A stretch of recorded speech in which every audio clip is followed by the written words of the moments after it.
You're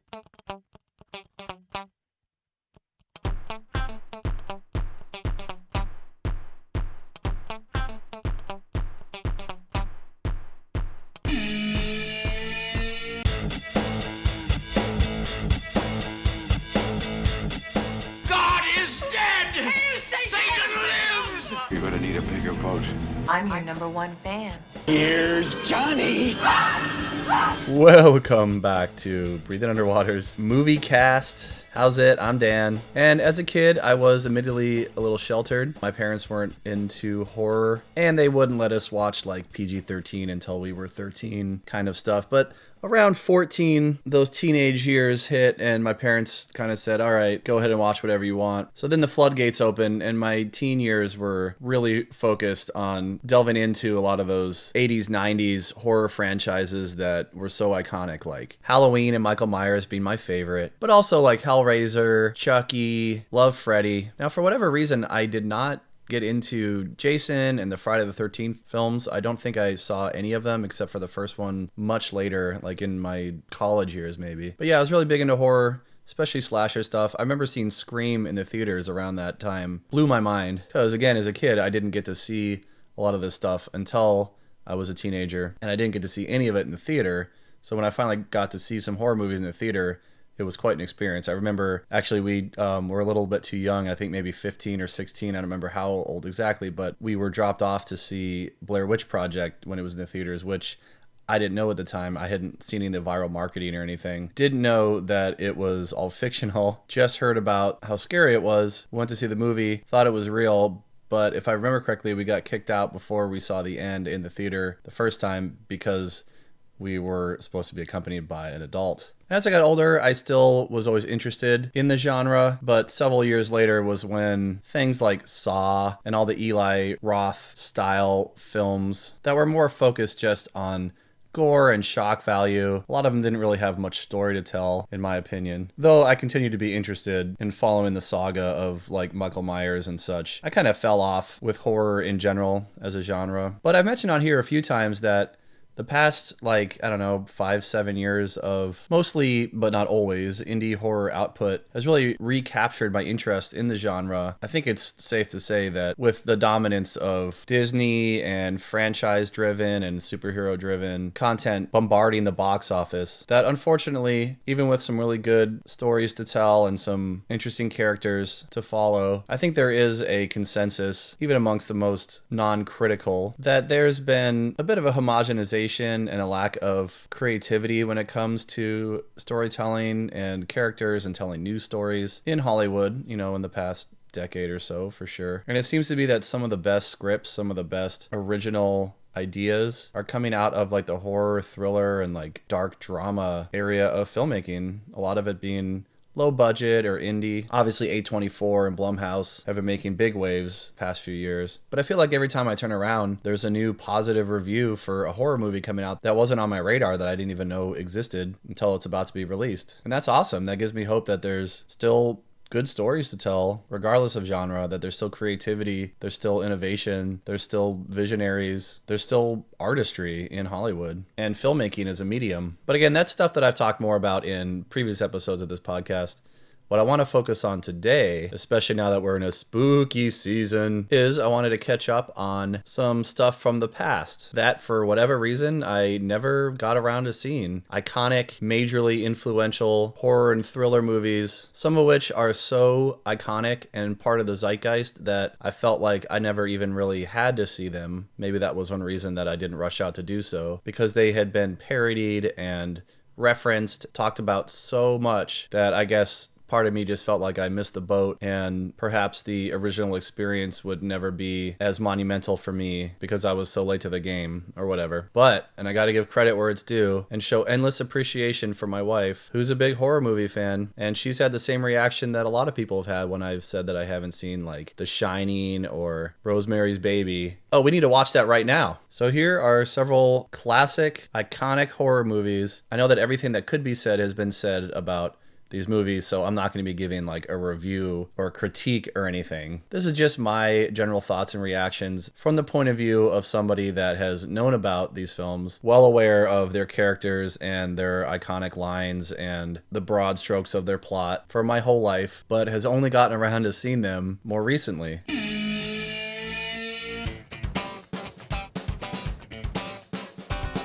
Alright, right out the gate, you can yell at me and scold me all you want, but I never saw Jaws. Of course I knew all about it. I knew the music, I knew the characters and the actors, the iconic lines. But I don't know, I just never sat down and watched it. I'm sorry, sue me. It's not that I didn't want to, I just never got around to it. I don't know, it was just so saturated in our culture. I just really didn't feel like it was something I needed to rush out and do, and it just kept getting backburnered to the point that I never made any plan or intention to ever get it done. But then it was streaming somewhere a few years ago, and I thought, alright, it's time. I need to watch this movie. And look, yeah, it lived up to the hype. I can totally see why this is so many people's favorite movie, why it was a groundbreaking film, not just in the industry and not just for Spielberg and not just, how it invented the summer blockbuster and, changed the scope of film and the business and the economy of it. Totally see all that. I totally get all that. I mean, even if I had not grown up watching Star Wars, I probably would be saying the same things if I had, seen A New Hope for the first time yesterday. But I also really see why so many people have such a personal love and adoration for this movie, because it does focus on character. And I gotta be perfectly honest, I know that most people's favorite part of the movie, because I've seen, countless reviews and retrospectives and all that kind of stuff about people talking about their experience with this movie, and I know that the second half, more when they're on the boat and it's just the three main characters interacting and hunting the shark, or being hunted, and that's a lot of people's favorite part of the movie, and I totally get that. But to be perfectly honest, I preferred the first half of the movie. Not that I think the second half was subpar or bad or anything like that. I mean, the whole film is incredible, obviously, but just as a somewhat unbiased audience member, because again, I went into it knowing that it was going to be good, but I didn't know how it was going to speak to me as, a Spielberg fan and a monster movie fan, a horror fan. Just because I knew about the film and the plot doesn't mean that I had experienced the characters' journeys yet. And I think that's what really can oftentimes differentiate one person's experience from somebody else's. I know there's so many different aspects and factors that go into it, but in the end, I think it's our connection with the characters, because those are our, vessel into the world of the story. And for me, I was more interested in how the town kind of was its own character that was embodied by all of these different people with all of their different agendas and personalities and hopes and fears and interactions and relationships and all that kind of stuff. To me, there was a much more vibrant and broad storytelling potential there in the first half. I was just really swept up in how the sheriff was affected before his own child was in danger. I was really interested and just how he was being pressured by all these different agendas, from the mayor to his wife. And I just thought there was a lot going on, and I was really interested to see how it all played out. But then when the three of them just got on the boat, it was almost like a different movie to me. And I think both movies together worked really well, but I would have been really interested just to see what more potential there was to play out with all of the things that were built up from the beginning, like Brody's relationship with his wife and his family and his kids and just all that kind of stuff. So again, I'm not criticizing Jaws at all. I'm just saying that I really preferred the little bit more kind of layered and broader scope of what was all going on in the first half and what they were setting up, as opposed to the more focused and specific, hunting the shark and the shark hunting them and the dynamic just between the three of them. However, I did really enjoy that part of the movie. But I think the other part of it too, why I preferred the first half before they get on the boat, is sort of the building tension, the mood, the atmosphere, and Spielberg's direction. I mean, it's amazing that was his first film, and there was so much innovative and creative camera work, visual storytelling, the kind of stuff that obviously Spielberg excels at and has, become like an auteur with his specific style that he brings to his projects, his voice behind the camera. Be more familiar with a lot of his work after Jaws, it was cool to see that even as early as that, he was still such a visionary that he was able to put his stamp on something like this, something that could have been just very much like a straightforward monster movie. But between the script and his direction and the cinematography, he put so much uniqueness and personality into it. I just love that about it. But I really did feel the tension tension and the horror aspects, the terror as it rippled through the town when people were on the beach and, there would be people out in the ocean, and just how scary it was to be in the point of view of our main characters, to know that there was something out there or not know and have something so shocking happen. That really affected me more so than when just the three of them were out hunting later. It almost changed tone a little bit. It wasn't that it wasn't tense and that I wasn't worried about them, being attacked by Jaws and everything, but it was just those three adults, and I just didn't feel like there was as much directly riding on what they were doing as opposed to the first half, where we had this whole, again, like bigger cast of characters and we didn't know who could be next and all the implications that went with that. The first half was just a little bit more tangibly scary to me than the second half, which was more of like a tense adventure as opposed to the horror of the first half. But anyway, 2 thumbs up, 5 stars, 10 out of 10, whatever. Jaws is amazing. We all know it. I knew it before I even saw it, and now that I've seen it, I know it even more.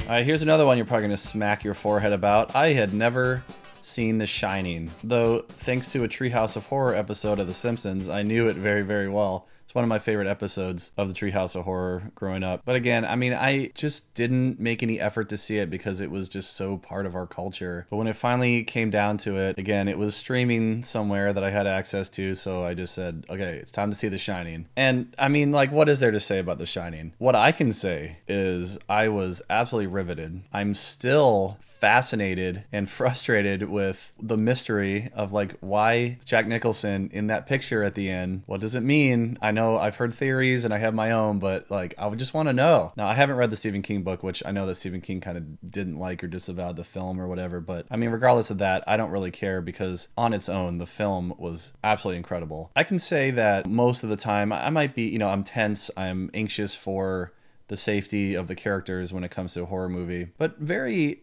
rarely am I scared. The movie that I did see as a teenager that scared me then, still scares me now, is The Exorcist. That is probably the scariest movie I've ever seen, and I think a lot of people would agree with me. But I was genuinely extremely creeped out. I don't know if scared is the right word, but The Shining, I think I can safely say that it scared me a little bit because Kubrick's direction and the editing, just the craftsmanship of that film, it was awe-inspiring and jaw-dropping with how well it was put together. The use of color, the lavish sets, all those things, the cinematography, all the different aspects of craft were top notch. And of course, because it was Kubrick.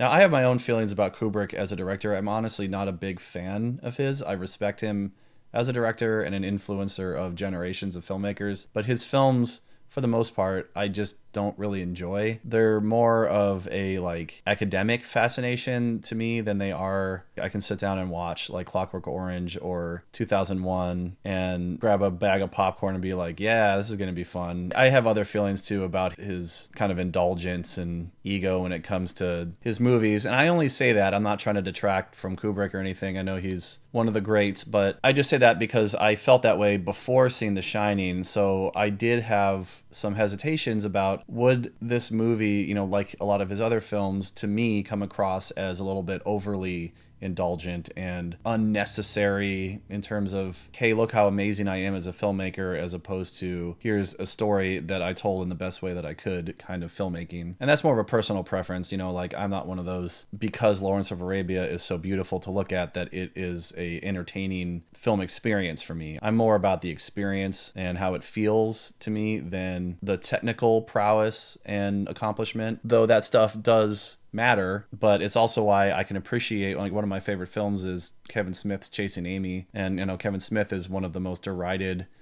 visual filmmakers, at least, but I don't care because that movie is so personal to me and the story is told so well via the actors and the script that I don't care if he just sets up a camera and lets the actors play it out. If somebody else had directed it, they probably would have directed it differently or perhaps better, but it didn't change the experience of the story to me. And that's what The Shining was too. Regardless how I feel about and the hesitations that I had about Kubrick going into it, the experience of the film separated me from the artist, and I was just like, I really think that this is my favorite horror movie ever. And I'm saying that now, having only seen it that one time. It stuck with me, and I'm definitely planning on watching it again. It's just that my time is so limited for media consumption because of all the things about adulting that I tend to prioritize watching new stuff as opposed to rewatching old stuff or stuff that I've seen. But there was no aspect of The Shining that I had a criticism of. There was nothing that I felt that could have been done better or even really differently for the story that they were telling in the way that it was being told. It was quite possibly like a perfect film, or at least it was to me. I wouldn't have changed anything about it. And it was so effective for what it was doing. You know, it was psychological, but also supernatural tension that just kept building and building. And by the time it got to like, I don't know, the woman in the bathtub, it wasn't just that it was gross. It was that what it was doing to Jack Nicholson and his family, what the hotel was doing, it was scary. And that's my favorite part of supernatural films. That's why a lot of haunted house movies, or let's say like a lot of modern jump scare-esque kind of stuff that, you know, has been really popular in the past, I don't know, 10, 15 years. It's effective in the moment when there's like something that pops out at you unexpectedly and there's a loud noise. There's so many movies where people are just kind of skulking around a house slowly, you know, and there's creepy stuff behind them or whatever. But it's the human story, the effect of those things that really, to me, is where the horror is. It's not that there's something creepy happening.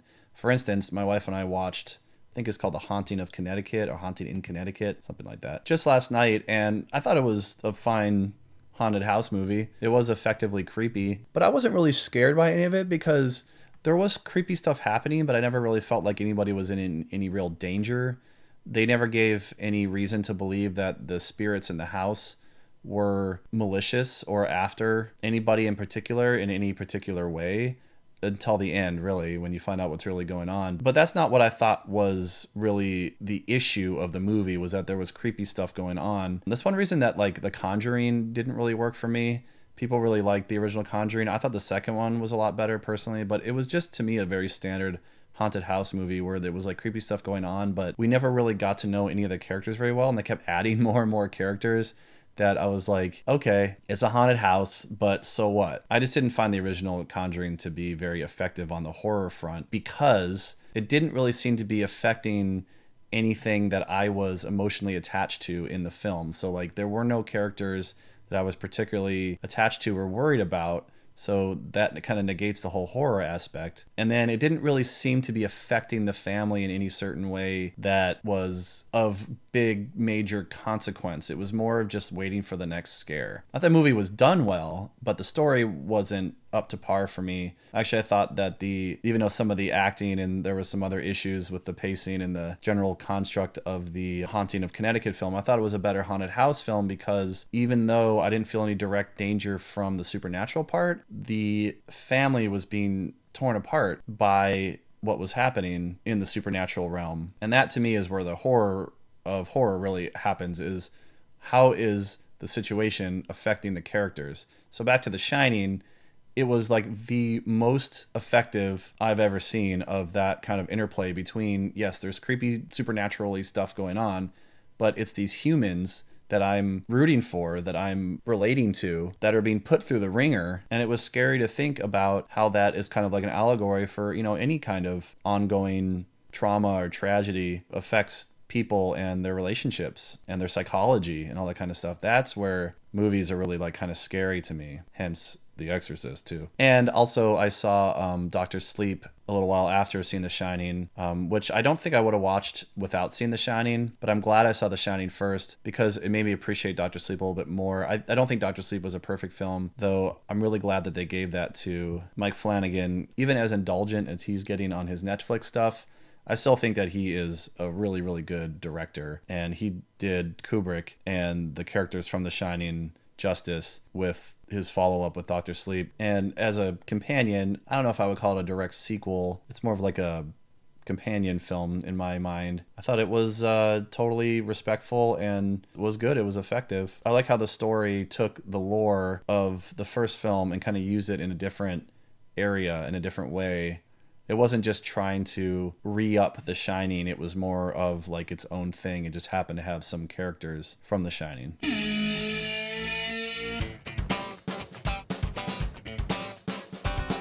Next up, and a little bit more recently seen, is The Changeling. I don't know if I've ever even heard about this movie, but it was one of my wife's favorites, so we watched it, and I loved it. I don't have a ton to say about this one, because I think it was just super solid and great, and I see why it's a classic. But like I was saying earlier too, it is in that kind of haunted house realm, where there's like creepy stuff going on, and there's a mystery. But I really liked how this one dug into the mystery, where a lot of times like in the one I was mentioning before, the Haunting of Connecticut, or a lot of other haunted house kind of, creep fests, jump scare fests, they tend to bring in some kind of outside expert to explain the plot to you. But what I really liked was in The Changeling, how the main character, John Russell, played by George C. Scott, he's the main character and he's also the protagonist, and he is like the detective of the story. He doesn't like bring in some other detective or priest or somebody to kind of, do the work for him, and then he becomes sort of like a bystander. Not to like dunk on Poltergeist or anything, but that was one issue I had with that movie, is that they kind of hand off responsibility from one character to another. The original main characters that are set up kind of become sidelined a little bit. I really liked how John, the main character, does all the work, and he even follows through with it at the end by being the one to confront the senator who set a lot of this in motion and stuff like that. I just really liked that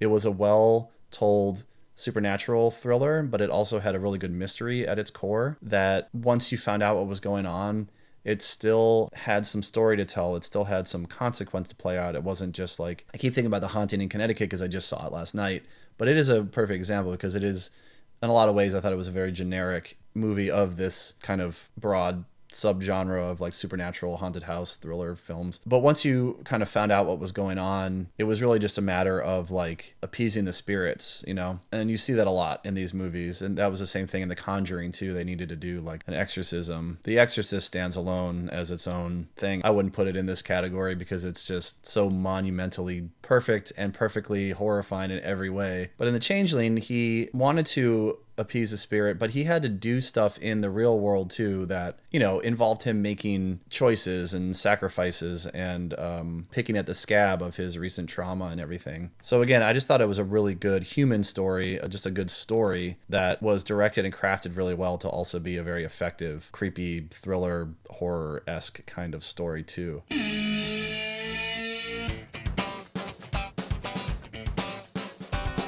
So The Omen I saw for the first time pretty recently, and this is another one that I had known about, but I don't think it's as big, popular, iconic as some of the other ones that I've already talked about, though it's definitely well known. And I've heard the reference to like the kid Damien and stuff, or people calling their kid Damien, as a joke or whatever. I really didn't know as much about this. I just knew that there was some kind of possible Satan demonic influence or something. I don't know if it's a possession movie or what, but I knew that it existed. What I was surprised about though was the point of view. I just figured that, I don't know why, but I guess maybe from the imagery and the iconography, that it was really about the kid. It was from the point of view of the kid more. But I didn't realize that Gregory Peck, who plays Robert Thorne in the movie, is like the protagonist and the main character. And at first I was a little like, I don't really care about this guy. Like, I want to know more about the kid. I want to know like what the heck is going on with this kid and like the lore and everything. And they do get into that a little bit later on in the movie. But as it went on, I was definitely swept up in Robert Thorne's story and his strife and how difficult this whole thing was. And in general, I mean, I loved it. I thought the movie was great. I thought it was very effectively creepy, and the kid was amazing.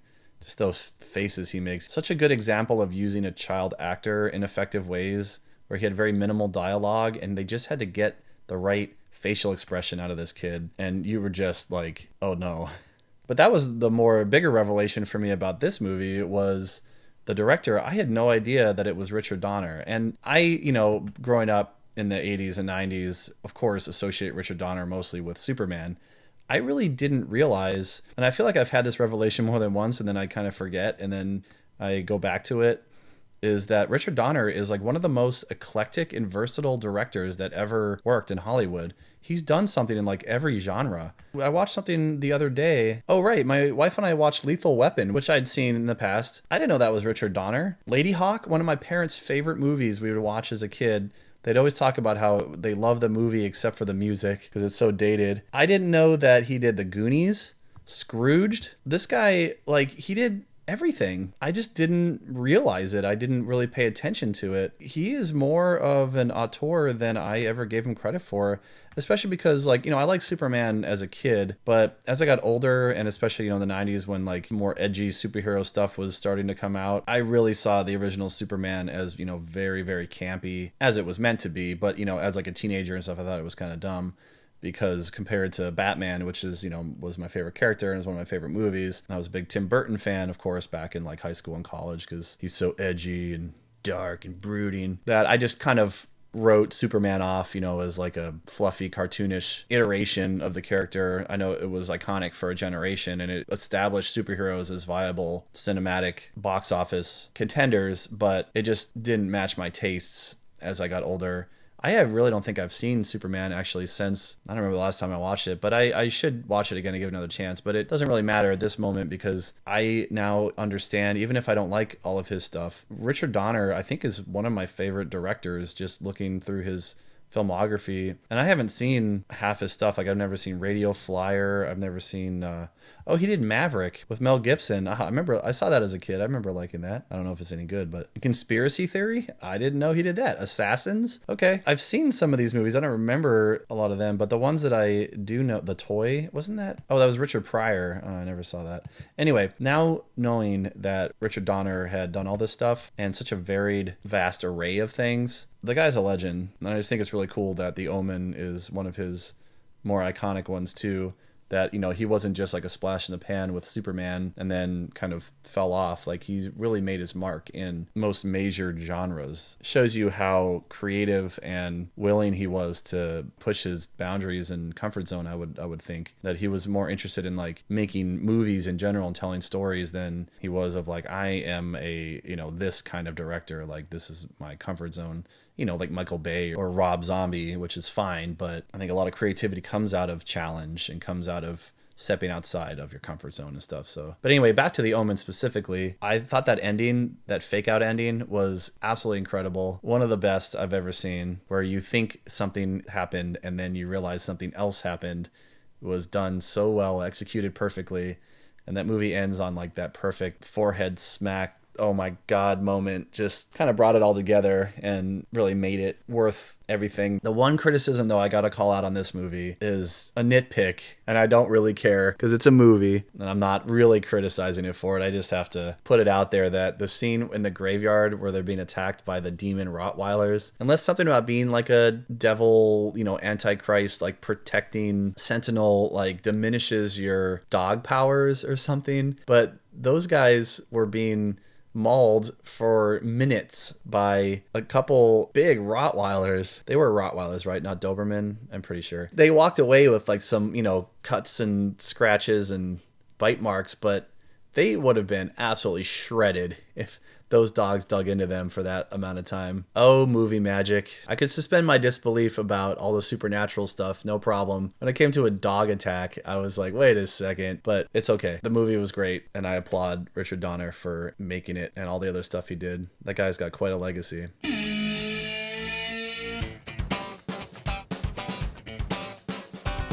Of all the movies that I've talked about, I really think this next one is gonna be the most, I guess, rewatchable and just overly memorable. I mean, all these movies are amazing and iconic, but there's something about Rosemary's Baby, which, again, I'd heard about for years. I know all about Roman Polanski and Mia Farrow, but honestly, I didn't really know anything about the plot or the characters of the movie. I knew that it existed. I knew it had to do with some kind of satanic something, and it's always on lists of greatest horror movies, and I knew it was a classic, but it wasn't as pop culture referenced as some of this other stuff. Maybe that's why this one was the most impactful to me. Like I just said, that The Shining I still think is like my favorite horror. If you ask me what's your favorite horror movie, I think I would just go straight Shining, easy, because it was just so incredible and perfect and effective and like all the things.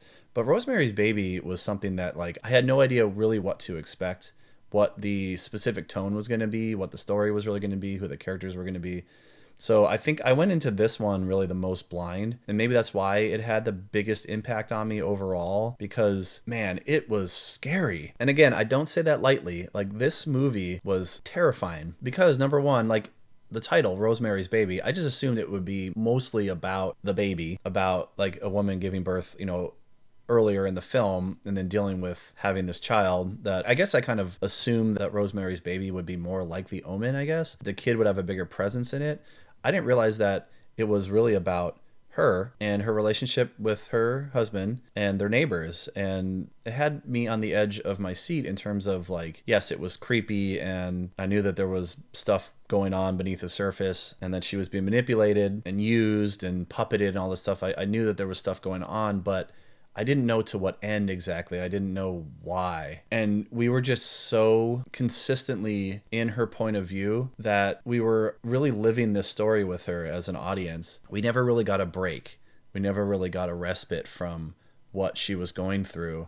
And we felt every time that she had those like sallow, sunken eyes, and she was losing all the weight, and it was really horrifyingly relatable because, again, like I've been saying about a lot of these movies, the supernatural stuff was creepy and it was thrilling and it was authentically effective, but it was the consequences of that stuff on a person that we as an audience could put ourselves in her shoes and relate to her, because she just wanted a family like so many of us do. And it was so tragic, and you just felt for her the whole time because all of this was out of her control. So then by the time it got to the climax and she kind of made her decision about how she was going to handle things moving forward, it was just the icing on the cake of, like, you know, what would you do in her shoes? It was such a great story because not only was it executed so well, regardless of all the controversy around Roman Polanski, obviously he's a talented filmmaker, and he made that movie with so much skill and precision and intention, except for the early on dream sequence scene that I think, you know, obviously I don't think was meant to be as campy as it was when you saw like the face of the devil and it looked like a Halloween mask. It was a little silly. You know, I'm sure for the time and the budget and everything, it was what it was, and I'm not faulting it for that. But it was also, I mean, it did kind of fit into the fact that from her point of view, maybe that was, you know, what she saw. And that was how her mind kind of compartmentalized or processed what was really going on. Like, maybe that's not what, you know, the Satan really looked like and everything, but she couldn't comprehend it at her human level of trauma and psychologic limitations and stuff that we have as people when it comes to facing the metaphysical. So I could see that being intentional on Polanski's part too, or not, or it was, like I said, just a budgetary thing, whatever.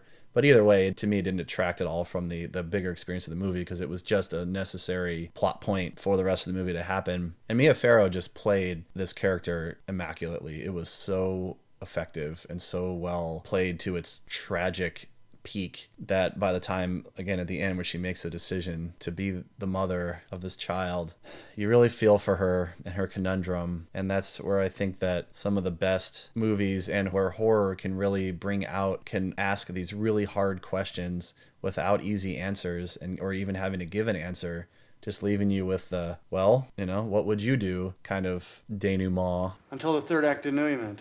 That's not how it's pronounced. Of a story. It's an impossible situation. And that's what really makes it scary, is being put in a situation where it's a choice between two evils, and maybe there's not even a lesser one. So I just thought the whole experience of that was like really, really good, really effective. It's very slow, but not in a boring way. I was never bored. I was always captivated and fascinated.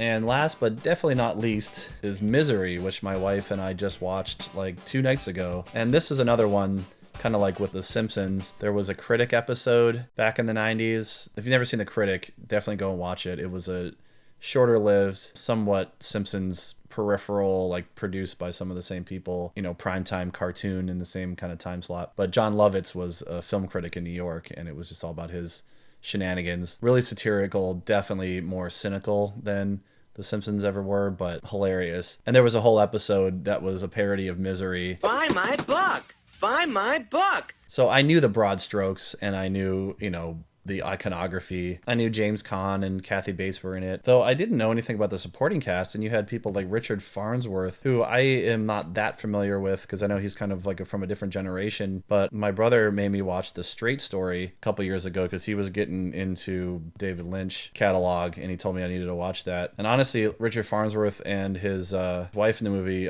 Frances Sternhagen, I believe. I mean, I knew Kathy Bates and James Caan were going to be great, but Farnsworth and Sternhagen were like standout characters and performances in that movie because they were so much fun and so unexpectedly, like, they just added so much personality and whimsy to this story. They gave personality and they really fleshed out the environment and the town. Like, I really felt like they were kind of a vessel for what this area was like. And, you know, they were almost like proxies for the personality of the local town was and stuff. It just, because you're so isolated for most of the movie with James Caan, that having these two characters that weren't just pretty rote, you know, they could have been written as just like really straightforward local cop sheriff guy obsessed with this case, and he's just, you know, takes it really seriously, and his wife is like, hey, you need to relax. And but they gave these characters such like three-dimensional characterization. They were so funny and so cute and so adorable with each other that it just added another level of entertainment to the movie and layered. And I didn't realize that Rob Reiner directed this. So kind of like Donner, looking at Reiner's filmography now, I mean, I knew he had done a lot of stuff. I was way more familiar with his filmography than Donner's. But similarly, like, you know, of course, I associated him with his biggest breakout that I grew up with was The Princess Bride.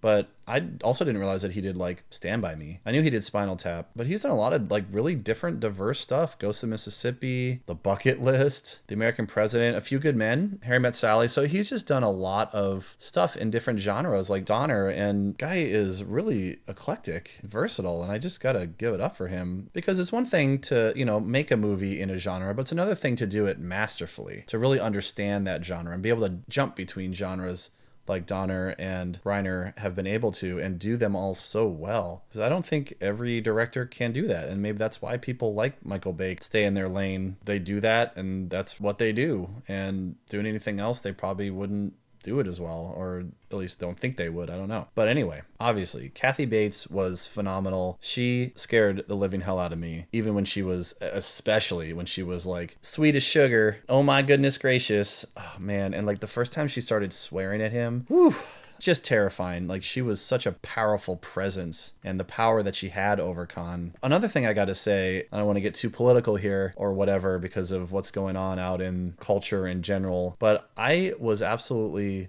shocked and floored to see a fight scene between a man and a woman on screen at such a high profile movie too. Again, I haven't read the book. I've read some Stephen King. I haven't loved all of it. I've really liked some of it, but some of his stuff is way less accessible than other things. I think I would read Misery now, but I haven't. So I didn't, know what was going to happen. I don't know how closely adapted it was from the book. But I really did not expect the ending to go down that way. Like a brawl between a crippled man, and Kathy Bates, just the two of them in the house. Of course, there's lots of action movies and things where they pit women against men. But this was a totally different context and genre where it was very brutal, very real, very gritty. Kathy Bates was psychotic, and it was easy to root for Caan to win against her. But it was also just so tragic and awful to see the whole thing end like that. She was definitely a villain, but I don't know if she was evil. She was just psychologically damaged, and for her to have no chance for redemption was maybe the scarier part of just the body horror and the implications of her having hurt him and kidnapped him and isolated him and everything for her own ends. Was that was the ending that kind of had to happen, and that James Caan had to live with doing that to her, because he even says at the end that she helped him in a way. As a creative, as a writer, as a person, that experience changed him. He grew from it. So she wasn't all bad. At least what she did had something of value to him, and he knew it. So to live with that, to me, the ending wasn't as clean cut as he was just scared that he sees her from time to time and that she would just want revenge. To me, that came from a deeper place of he didn't want to have to do that, but he didn't feel like he had a choice.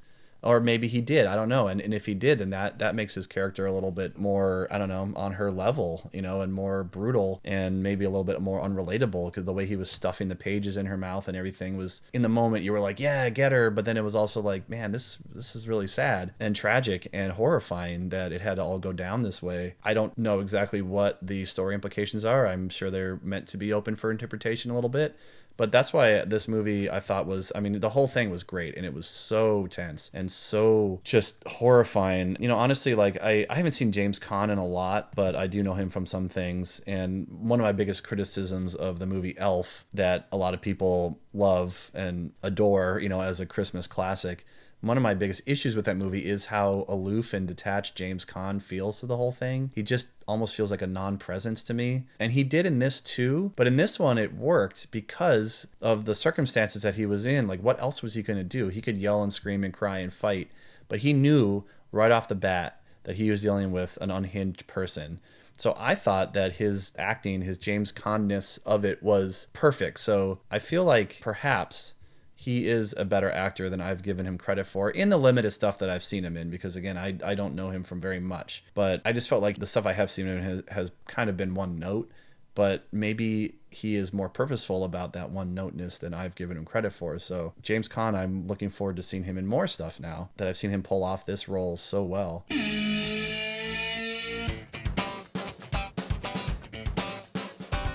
And just to wrap this thing up, I just first want to say, as usual, thank you so much for being on this journey with me, for listening and watching any of my stuff. Really, really appreciate it. If you have a second and don't mind, the biggest thing you can do to help me, if you like my stuff, is just share it. I'm just trying to grow my audience, get my stuff out there to more people, connect with other people on like-minded things. Thank you for listening, and thank you if you have a second to share. But also to kind of bring all this back full circle, I know I started with talking about horror in general and more modern horror, but this was more a reflection on more classic horror that I hadn't seen up until this point. For one thing, be sure to go listen to a recent episode of my Moviecast where I talk with an old high school friend, Kelly, who did a whole blog about iconic, classic things that everybody feels that everybody should have seen by now that she hadn't, and did a whole year of catching up with stuff like that and doing a blog about it. So that was episode 17 of this Moviecast podcast. But also, I just wanted to wrap up by saying I'm really glad that I did catch up with these classics, because it happened at the perfect time for me where, like I said earlier, I have been kind of getting back into horror organically because I've been yearning for original scripts and unique stories and characters. And with the, modern landscape of what's making money at the box office right now, and what's being pushed by studios and is really seeping into streaming, especially like in the Disney Plus realm of things, with the superhero franchised, rehashed, redundant, safe bet kind of movie making. It seems like on all levels, horror is where the creativity still is, where the risks are being taken, where, art is really being made. But seeing these classics has only kind of reinforced that for me, because even as early as something like Jaws, that was a big, risky movie. They had no way to know that it was going to be as big as a hit as it was. But because Spielberg was willing to put everything into it, and his blood, sweat, and tears, and we all know about the making of it and how much went wrong and how much problem solving, innovation, and sacrifices they had to make that film happen at all. I think it just makes perfect sense that it was in this genre of horror and not something else, because other genres tend to be a little bit safer, financially speaking, audience expectation, and horror has gone that way too. The mid to late 2000s era of, shock value, that tired trope, gore and jump scare and found footage stuff, it was just as uninspired and safe to the studios producing it as the other stuff. But it seems like the filmmakers that really value creativity and have a vision are able to do that with this genre, and it's coming back around from where it started. I think there's a reason that there's so many indie horror people that have gone on to bigger, better things like Peter Jackson and Sam Raimi, because this genre really is open to anything. It can be just human stories like we saw with Jaws, and it can be psychological thriller like The Shining a Rosemary's Baby or Misery, but also you can put in other elements like supernatural, metaphysical, spiritual. You can play around with so many different things all under this banner of horror that I would say, like I said in a much earlier episode of this podcast, episode 12 about sci-fi, I made the argument that sci-fi itself isn't really a genre. Sci-fi is just like a starting point, like a vessel for another genre to tell its story, but it's given a sci-fi angle, to give it kind of a hook.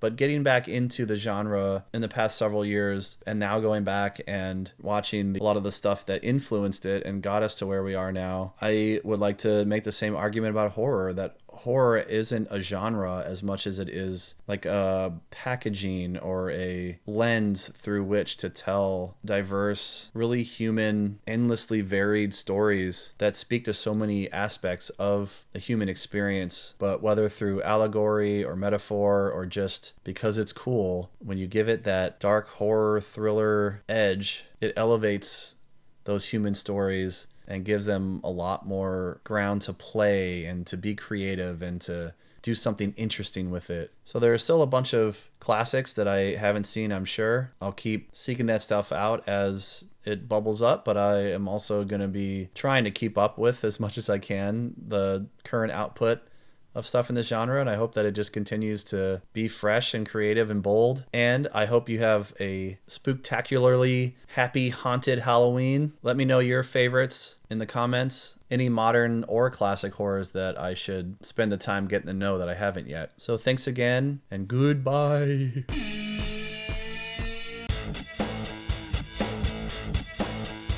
Be sure to visit breathingunderwater.us. Follow me on Instagram at breathingunderwater1 and on Twitter and TikTok at breathingdakine. That's at breathingdakine. And drop me a line at breathingunderwater1@gmail.com.